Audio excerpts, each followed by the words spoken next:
Oke, thank you Pak David, thank you Reva family semuanya. So hari ini saya bawain tema atau judul, kalau yang suka judul, Keeping Your Lamp Burning. So ada 3 poin saya hari ini yang nanti Bapak Ibu Saudara bisa take away ya. Yang pertama adalah saya akan jelaskan tentang perumpamaan Yesus di Matius 25 tentang gadis-gadis yang bijaksana dan gadis-gadis yang bodoh. Kemudian poin yang kedua adalah gambaran Injil tentang minyak sebagai simbol daripada Roh Kudus itu sendiri.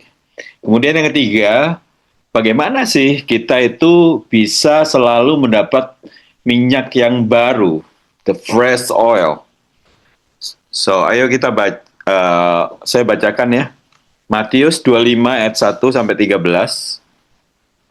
Pada waktu itu hal kerajaan surga seumpama 10 gadis yang mengambil pelitanya dan pergi menyongsong mempelai laki-laki.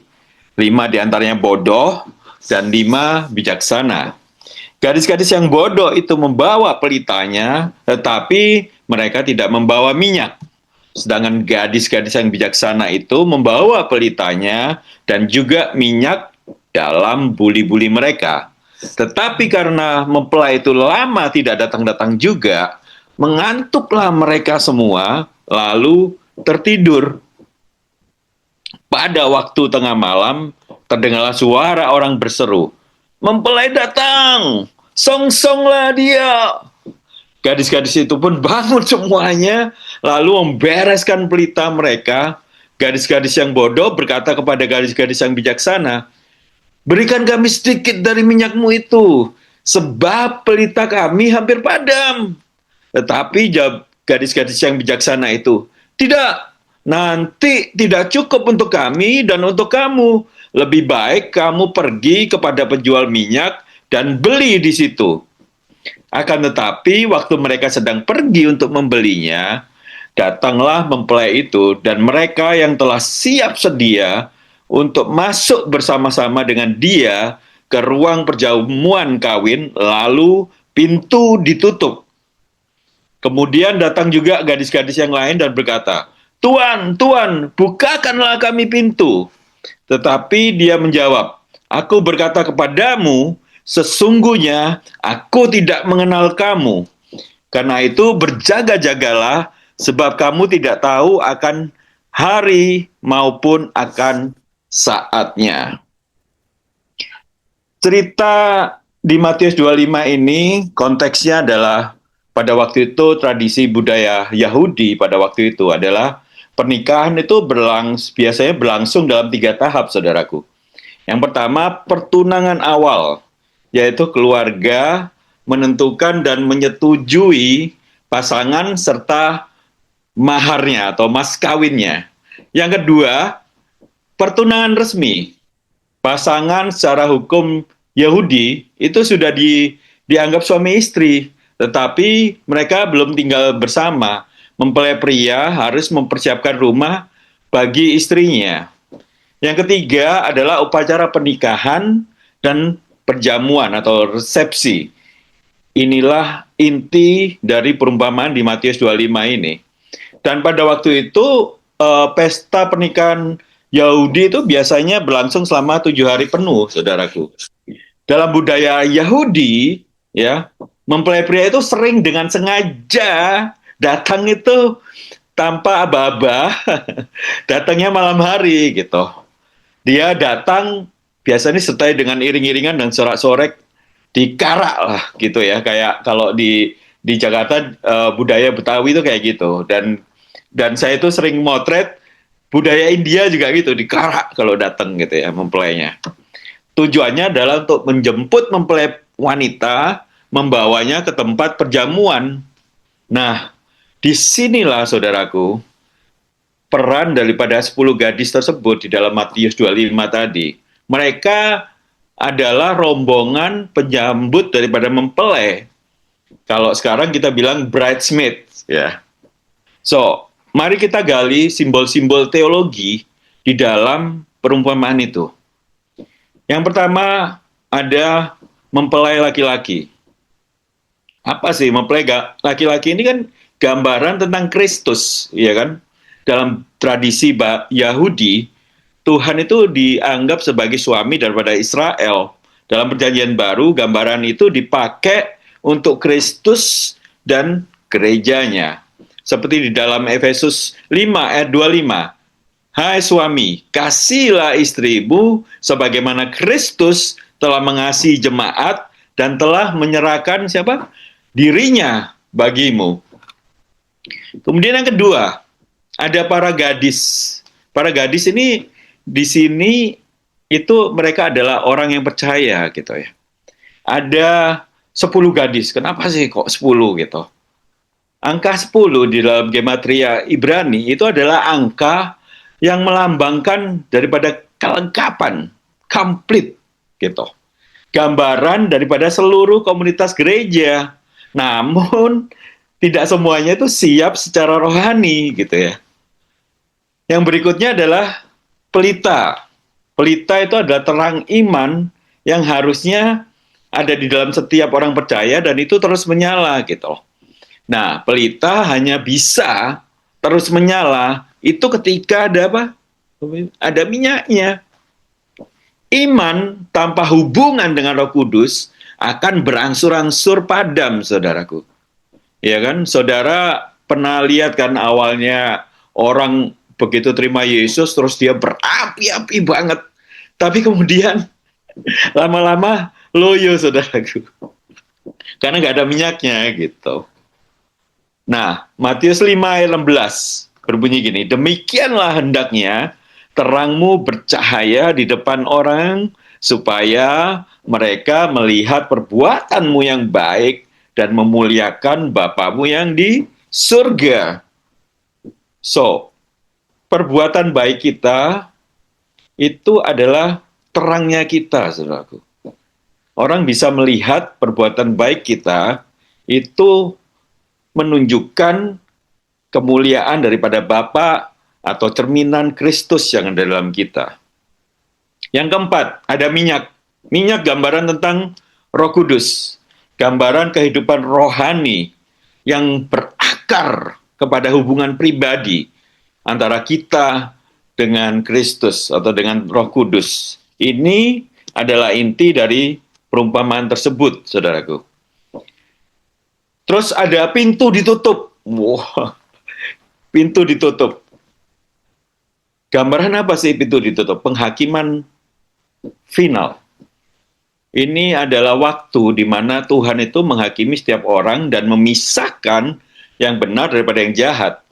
Ayatnya di mana, Pak? Wahyu 20:12 ayat 13. Dan aku melihat orang-orang mati, besar dan kecil, berdiri di depan tahta itu. Lalu dibuka juga kitab lain, yaitu apa? Kitab kehidupan. Dan orang-orang mati dihakimi menurut perbuatan mereka, berdasarkan apa yang tertulis di dalam kitab-kitab itu. So, berikutnya, keterlambatan mempelai. Ini menggambarkan masa penantian gereja yang panjang, saudaraku. Tuhan Yesus mengajarkan bahwa mungkin kadang-kadang dia tampak terlambat gitu. Sehingga iman kita diuji, ketekunan kita diuji. Bahkan kita tahu Tuhan Yesus sengaja datang terlambat ketika Lazarus itu meninggal gitu. Yang ketujuh, poin yang ada di situ. Aku tidak mengenal kamu. Berarti artinya tidak memiliki hubungan yang personal. Jadi gadis-gadis bodoh itu tidak hanya terlambat, mereka itu nggak punya hubungan dengan Kristus, saudaraku. Mereka memiliki pelita, tetapi tidak memiliki minyak, yaitu tidak mempunyai kehidupan rohani yang sejati, keintiman dengan Kristus. Kesimpulannya apa? Kesimpulannya adalah hanya mereka yang memiliki kehidupan rohani yang berakar dalam hubungan pribadi dengan Kristus yang siap menyambut kedatangan Kristus. Tidak cukup dengan hanya mengaku percaya saja, kemudian aktif beragama, saudaraku, atau memiliki pelita, simbol kekristenan kita. Yang Kristus cari adalah mereka yang mempunyai dan membawa minyak. Dan minyak yang membuat pelita kita, saudara dan saya itu tetap menyala. Dan hari ini saya mau lebih dalam membahas tentang oil atau minyak ini. Mengapa sih Roh Kudus di dalam Injil itu disimbolkan dalam berbagai macam bentuk gitu ya, dari burung merpati, air hujan, sungai, embun, apalagi nafas, minyak, api gitu, saudaraku. Ya, sebenarnya gambaran-gambaran tersebut itu menjelaskan tentang sisi-sisi lain daripada Roh Kudus itu sendiri, bagaimana sifat dan bagaimana kuasanya Dia. Sehingga kita itu bisa lebih gampang mengenali dan mengerti siapa sih Roh Kudus ini gitu ya. Sebagai contohnya, burung merpati. Next slide. Berbicara tentang roh yang adalah pribadi yang lembut, saudaraku. Yang sangat penyayang, sangat murni, ya, very gentle. Slide berikutnya, air, ya. Air itu menunjukkan Roh Kudus itu memberikan kehidupan, saudaraku. Punya power untuk membersihkan semua sampah dan kotoran-kotoran dalam diri kita, juga segala ikatan dan luka kita. Hujan juga disimbolkan sebagai Roh Kudus, menggambarkan pencurahan daripada Roh dan yang akan membangkitkan dan menyegarkan kita. Kemudian apa lagi? Embun pagi. Wow, Roh Kudus digambarkan sebagai embun pagi, menggambarkan daripada sesuatu yang selalu baru, saudaraku. Tiap hari selalu fresh tiap pagi. Dan secara diam-diam kita semakin lama itu akan dibuat semakin serupa untuk menjadi semakin serupa seperti Kristus. Kemudian berikutnya ada gambaran sungai. Wah, Roh Kudus seperti sungai. Itu bagaimana Roh Kudus bekerja dan bergerak dengan cara yang sangat dinamis, kemudian menjangkau sampai ke dalam, di mana air itu mengalir, di situ ada kehidupan, saudaraku, amin. Kemana Roh Kudus itu mengalir, itu ada kelimpahan, ada kehidupan, ada kesembuhan. So, yang berikutnya, nafas. Nafas, Roh Kudus juga dilambangkan dengan ruah atau nafas. Berbicara tentang keintiman dan kesatuan ya. 1 Korintus 6:17, tetapi siapa yang mengikatkan dirinya pada Tuhan itu menjadi satu roh dengan Dia. Dan Roh Kudus juga sebagai api, saudaraku. Dalam Kisah Para Rasul ada lidah-lidah api yang hinggap di murid-murid mereka sehingga mereka penuh dengan Roh Kudus. Api berbicara juga tentang pemurnian, refiner fire. Emas dan perak itu hanya bisa dimurnikan itu dengan api, sama dengan hidup kita. Kita akan selalu dimurnikan oleh Tuhan sehingga ketika kita benar-benar bisa seperti emas itu ketika dimurnikan, ketika kita bisa melihat bayangan kita di dalam emas itu berarti sudah murni gitu ya. Ketika kita itu hidup kita menjadi berbuah-buah roh, menjadi seperti Kristus, cerminan daripada Kristus, itu tanda pemurnian itu terjadi dalam hidup kita. Dan hari ini saya membahas tentang minyak. So, 1 Samuel 16:13 ya. Samuel mengambil tabung tanduk yang berisi minyak itu, kemudian mengurapi Daud di tengah-tengah saudara-saudaranya. Sejak sejak hari itu dan seterusnya, berkuasalah roh Tuhan atas Daud. Lalu berangkatlah Samuel menuju Rama. Mengapa sih minyak itu menjadi gambaran yang sangat powerful daripada Roh Kudus? Karena yang pertama, poin saya pertama, minyak itu mengalir dan menembus ke setiap celah dan ruang. Pada waktu SMA dulu saya punya motor, ya, motornya uh, karena zaman dulu itu suka dipretelin gitu, jadi nggak ada dashboardnya dan sebagainya. Yang saya tahu waktunya ganti oli itu ketika motornya udah berasa nggak enak gitu, seru, kok nggak enak banget ya. Akhirnya saya bawa ke servis dan diganti olinya. Minyak atau oli itu mengalir menembus setiap bagian mesin untuk mencegah gesekan-gesekan yang menimbulkan kerusakan dan panas, saudaraku. Sama seperti Roh Kudus di dalam kita. Ya, dia nggak hanya menyentuh kita di permukaan saja, tapi dia mengubah setiap bagian dalam jiwa kita.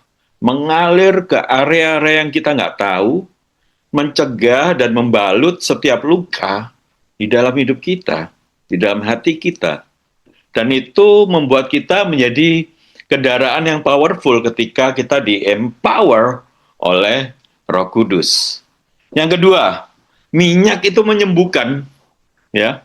Dari zaman dahulu sampai hari ini, minyak selain untuk memasak, minyak juga digunakan untuk pengobatan, saudaraku. Kalau di Bali itu mungkin saudara-saudara tahu ya, minyak kutus-kutus, minyak oles Pokasi gitu. Itu senjata rahasianya mama di sini, termasuk istriku. Setiap bepergian selalu bawa minyak. Ya, sebab minyak itu membuat kulit menjadi lembut dan meringankan rasa sakit. Tahukah saudara bahwa olive oil itu mengandung anti-inflamasi? Artinya apa? Bisa untuk mengurangi bengkak, meredakan nyeri dan rasa gatal. So, dalam Markus 6 ayat 11, Yesus mengutus murid-muridnya untuk pergi berdua-dua. Lalu pergilah mereka memberitakan bahwa orang harus bertobat. Dan mereka mengusir banyak setan, mengoles banyak orang sakit dengan minyak, dan menyembuhkan mereka. Salah satu penyembuhan terbesar daripada Roh Kudus, saudaraku, itu bukan cuma di fisik kita saja, tetapi Roh Kudus menyembuhkan kita dari luka-luka yang ada di dalam hidup kita juga, dari luka trauma, luka hubungan yang gagal, ya kan, depresi kita, stres, kekecewaan gitu ya terhadap orang lain atau orang terdekat kita gitu. So, minyak daripada Roh Kudus itu menyembuhkan. Amin. Yang ketiga, fungsi minyak itu melembutkan dan melindungi. Ketika saya pergi gitu ya, saudaraku, traveling ke tempat yang dingin dan kering, karena memang lagi winter gitu ya, maka setelah beberapa hari, kulit saya itu mulai gatal-gatal, bibir mulai pecah-pecah gitu. Nah, oleh karena itu saya mesti pakai body lotion gitu ya, dan lip balm untuk melindungi dan membuat kulit saya itu menjadi lebih lembut. Dan saudara tahu, bahan dasar daripada body lotion sama lip balm itu adalah coconut oil, atau juga bisa almond oil atau jojoba oil.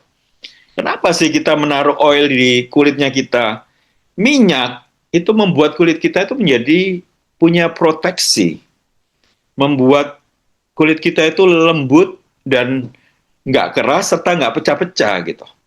Nah, sama halnya dengan Roh Kudus, itu membuat hati kita itu soft and tender gitu ya, lembut dan lunak, saudaraku. Mencegah saudara dan saya itu menjadi kering secara spiritual. Ketika hati kita kering ya, ketika hati kita keras, otomatis kita itu menjadi rapuh gitu ya.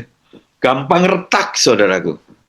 Maka kita udah susah banget gitu dengar suara Tuhan. Tidak bisa lagi surrender sama dia. Nggak bisa berubah, apalagi berbuah gitu ya. Saudara, Alkitab berkata dalam Yeskiel 36 ayat 26 versi NLT, itu gini, aku akan memberikan kepadamu hati yang baru dan menaruh roh yang baru di dalam kamu. Aku akan mengambil hatimu yang keras dan tegar dan memberikan kepadamu hati yang lembut dan responsif. Saudara, kita harus aware loh, saudara. Ketika doa kita itu berasa kering, pujian penyembahan kita itu nggak lagi membuat kita bisa merasakan kebaikannya Tuhan, ya. Kita nggak punya lagi keinginan untuk menjalin keintiman dengan Tuhan. Itu membuat hati kita itu menjadi rapuh. Orang Kristen yang hatinya rapuh itu akan menjadi sangat oversensitif dan sangat reaktif, gitu ya. Konflik kecil menjadi sesuatu yang besar, gitu ya. Dan akhirnya membawa luka di hati orang tersebut, gitu. Karena minyak daripada Roh Kudus itu udah nggak ada lagi, nggak ada lotion di hati kita. Hati kita menjadi keras, kering, nggak lunak, dan sama sekali nggak happy, gitu ya. Seperti kita ketahui di para gembala di Israel itu seringkali melumuri domba-domba mereka dengan minyak, saudaraku. Karena banyak serangga kecil, lalat, parasit-parasit kecil itu suka menghidapi mereka gitu ya. Terutama di bagian kepala, telinga, dan hidung gitu. Bisa masuk ke dalam. Nah, kalau tidak diminyaki ya, domba itu mengalami iritasi dan rasa gatal yang parah banget gitu. Sehingga mereka kadang akhirnya saking stresnya domba-domba itu membenturkan kepalanya mereka itu ke batu dan terluka akhirnya mati gitu kan. Nah, minyak itu mencegah itu semua terjadi. Itu sebabnya maka gembala itu membalur para domba mereka dengan minyak. Itu juga yang dikatakan Daud di dalam Mazmur 25 ayat 5. Engkau mengurapi kepalaku dengan minyak, pialaku penuh berlimpah. Saudara, Daud mengerti ini karena dia adalah seorang gembala. Dia mengerti bahwa Roh Kudus seperti minyak yang melindungi, saudaraku. Melindungi hati, melindungi pikiran kita, dan apa, saudara? Dari semua godaan-godaan, pikiran negatif, ketakutan, spiritual attack, ini benar-benar kerjanya Roh Kudus, saudara, melindungi kita. Ada dalam kita. Roh Kudus tidak hanya menyembuhkan kita dari luka, tapi juga mencegah kita dari hati yang keras. Dan akhirnya menjadi rapuh, dan akhirnya gampang broken, saudaraku, kalau sudah keras kan. So, Roh Kudus juga membuat kita itu lembut dan tenang di dalam Kristus.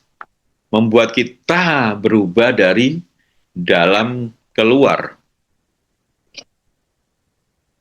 Poin keempat, minyak sebagai bahan bakar dan penerangan. Di dalam Matius 25 tadi, 5 perempuan bijaksana itu membuat pelita dan obornya itu tetap menyala, saudara. Dengan mempunyai persediaan minyak. Dan ketika pengantin laki-laki itu datang, ya, pelita mereka masih menyala. Ketika ada penerangan daripada Roh Kudus, itu akan ada enlightenment, saudara. Ya kan? Understanding yang baru, pengertian, revelation yang baru, itu mengalir gitu ya, di dalam hidupnya kita. Kenapa di dalam Matius 25 itu kejadiannya pengantin datang itu kenapa kok malam hari gitu ya? Karena malam hari ya, saudara tahu, malam itu tanpa penerangan itu membuat kita semua tersesat, saudara. Disorientasi, nggak bisa tahu kita jalan kemana gitu. Kita, ya, saudara dan saya, tanpa penerangan daripada Roh Kudus, maka kita juga akan tersesat, saudaraku. Nggak dapat melihat visi yang dikasih Tuhan, nggak bisa melihat mimpi yang dikasih Tuhan, nggak bisa tahu calling kita apa, purpose hidupnya kita apa, gitu ya. Jalan nabrak-nabrak kiri kanan, gitu. Oleh karena itu, kita butuh minyak yang baru, yang membuat terang itu tetap menyala, saudaraku. Memberikan kita direction setiap waktu. Dan di dalam perjanjian lama ya, Tuhan itu memerintahkan Musa agar penerangan di dalam tabernakel itu terus menyala. Yaitu dengan terus memberikan minyak zaitun yang murni yang sudah ditumbuk, saudaraku. Selama lampu dan api itu tetap menyala, Allah pada waktu itu tetap berbicara kepada umatnya. Selama tiap hari kita dipenuhi oleh Roh Kudus, Tuhan Yesus yang adalah roh kebenaran itu sendiri, itu akan membimbing kita, saudara, di dalam kebenarannya, di dalam jalan-jalannya. Paulus berkata dalam Efesus 1 ayat 17, He is the spirit of wisdom and revelation. Dia yang akan membuka dan memberikan spiritual understanding untuk kita mengerti about His kingdom, mengerti pattern and principle-nya kerajaannya Tuhan. Dan saudara akan mengerti apa sih maksud Tuhan di dalam hidup saudara. Our destiny in God. Manusia yang diciptakan pada awalnya serupa dan segambar dengan Allah, Adam pertama jatuh ke dalam dosa. Dengan strategi iblis yang mempengaruhi manusia membawa spirit of independent itu, saudaraku. Yaitu roh yang mau kita sendiri, ya kan? Bergerak dengan pikiran sendiri, bebas sesuai dengan mau kita, bukan sesuai dengan kehendak Allah lagi. Ya, Ryan Pena kan bilang strategi iblis adalah supaya kita itu independence gitu. Strategi Yesus adalah supaya kita dependence, bergantung kepada Bapa. Yesus adalah the last Adams, ya kan? Dia memberikan contoh, saudaraku, bagaimana setiap dari kita itu harus bergantung kepada Bapa. Dalam Yohanes 5:19, maka Yesus menjawab mereka, katanya, Aku berkata kepadamu, sesungguhnya anak tidak dapat mengerjakan sesuatu dari dirinya sendiri, jikalau tidak melihat Bapa mengerjakannya. Sebab apa yang dikerjakan Bapa, itu yang dikerjakan anak. Yohanes 6:38, sebab aku telah turun dari surga bukan untuk melakukan kehendakku, tapi untuk melakukan kehendak Dia yang mengutus aku. Ya, saudaraku, ketika Adam dan Hawa jatuh dalam dosa, dikatakan dalam Alkitab, terbukalah mata mereka berdua dan mereka tahu mereka telanjang. Dan mereka menyempatkan apa, saudaraku? Daun pohon ara. Gambaran daripada lambang independen manusia. Memakai pikiran mereka sendiri untuk menutupi dosa mereka. Dan menariknya di dalam perjanjian baru, pohon apa yang dikutuk Yesus? Pohon ara, saudaraku, ya kan? Yang Yesus kutuk adalah roh independennya manusia untuk dengan caranya sendiri menutupi dosa.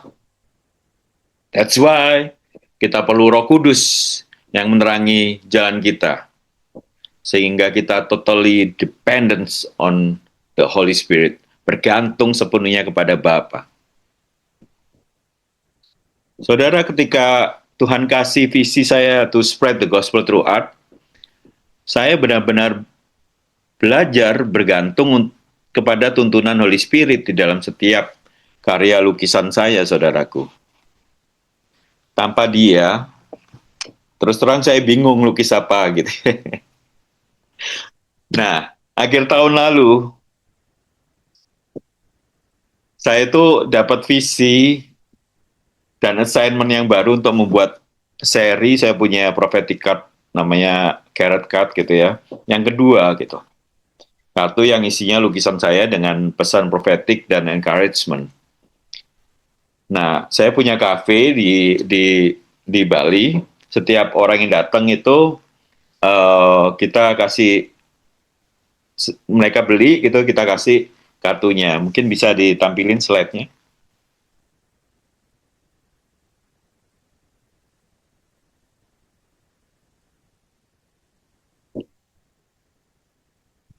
Boleh ditampilin atau slide-nya. Nah, pada waktu itu Roh Kudus kasih impresi saya itu untuk saya itu ngelukis di Tuscany gitu, Italy. Dan dikasih juga waktunya Oktober, awal Oktober gitu. Akhirnya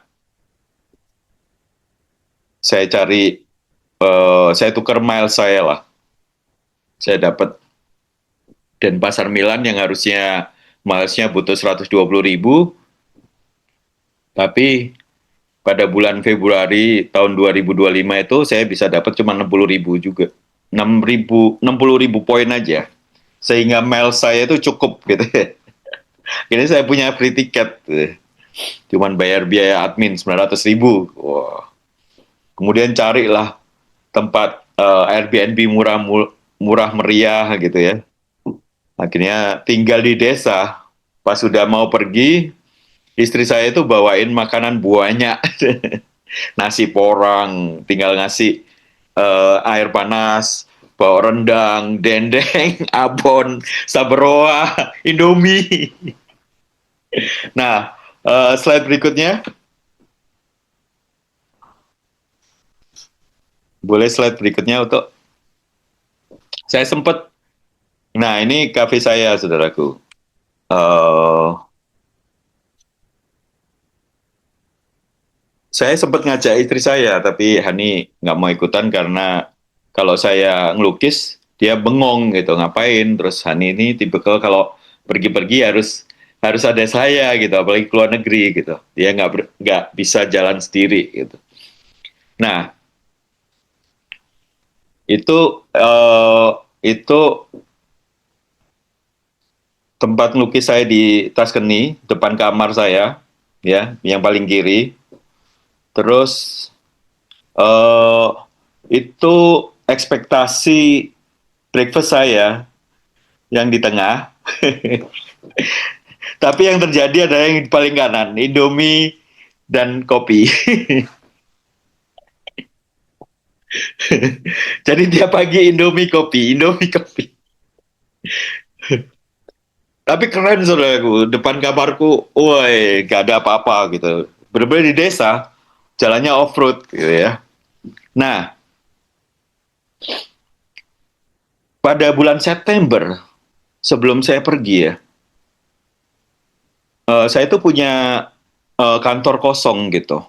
Terus adik saya, Kode, daripada kosong bikin kafe nah gitu. Nggak punya duit, udah tak modalin gitu. Wah, ya udah akhirnya nggak ada di plan sama sekali. Akhirnya kita bikin kafe gitu. Dari Agustus saya renovasi, terus September buka. Nah, Oktober awal udah punya tiket ke Italia. Kalau mau berangkat, nggak berangkat, nggak berangkat, nggak. Terus si terus saya dapat, wah, emang kalau mau melakukan assignment Tuhan itu pasti banyak distractionnya gitu. Ya udah berangkat aja deh gitu. Nah, maunya nggak pergi karena banyak PR yang belum diselesaikan di bisnis baru, biasa lah ya, banyak banyak problemnya gitu. Dan istri saya waktu itu awal-awal nggak mau bantuin gitu karena dia udah megang banyak bisnis lah gitu. Dia udah lu urusin sendiri gitu. Nah, sampai sampai mau berangkat akhirnya Hani baru mau bantuin gitu. Nah, Hani ini jago banget di operasional sehingga dia bisa ngelihat banyak titik lemah gitu ya. Banyak titik lemah yang kurang ini gitu. Nah, waktu saya terbang, saudaraku, sampai di Itali, yang ada malah WA-nya diberondong sama problem di Bali. Banyak banget. Akhirnya yang ada saya berantem sama istriku gitu. Berantem, wow, berantem kesel banget. Hatinya ini jadi keras gitu. Hatinya keras. Wah, habis gitu mau ngelukis gak bisa. Gak dapet apa-apa. Wah, soking-soking gak dapet apa-apa. Kesel soalnya. Kesel, sebel, dan sebagainya gitu. Karena ya anu lah banyak gitu ya yang akhirnya bikin saya itu sakit gitu, hatinya nggak enak gitu. Oke, nggak bisa ngelukis gitu. Ngapain jauh-jauh ke sini gitu. Nggak bisa ngelukis. Akhirnya ya udahlah. Aku keluar nyetir mobil ke Siena. Siena ini satu kota dekat, yang paling dekat 30 menit lah dari Airbnb aku yang aku sewa gitu. Akhirnya sampai sana, makan pizza, minum kopi dan sebagainya gitu ya. So pas pas pokoknya menenangkan diri lah intinya gitu.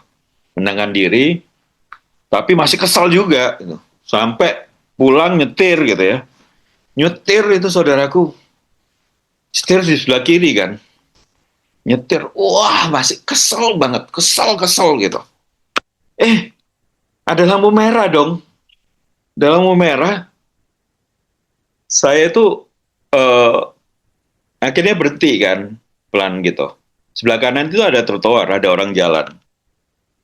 Nah, boleh slide berikutnya.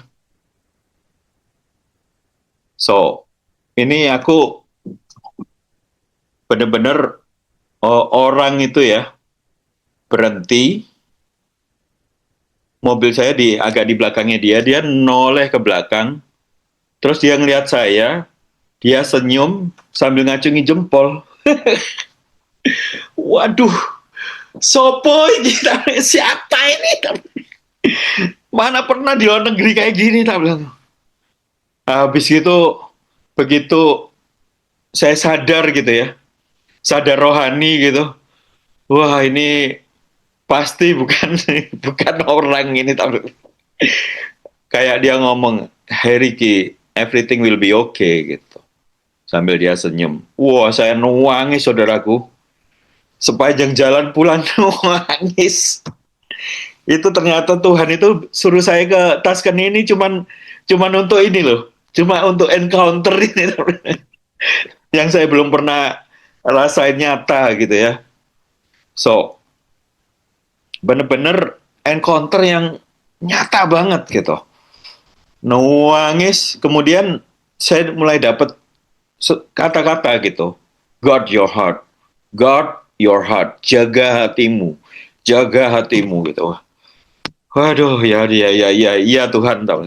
Sampai sampai di rumah saya mulai teks Hani gitu, minta maaf lah, minta ampun lah. Pokoknya saya rilis apa yang ada di dalam saya. Pokoknya saya mau menjaga hati gitu ya intinya.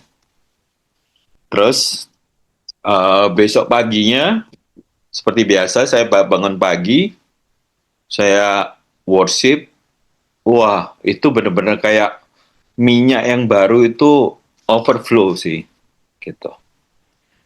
Fresh oil itu yang seperti Daud bilang itu benar-benar membanjiri gitu, saudaraku.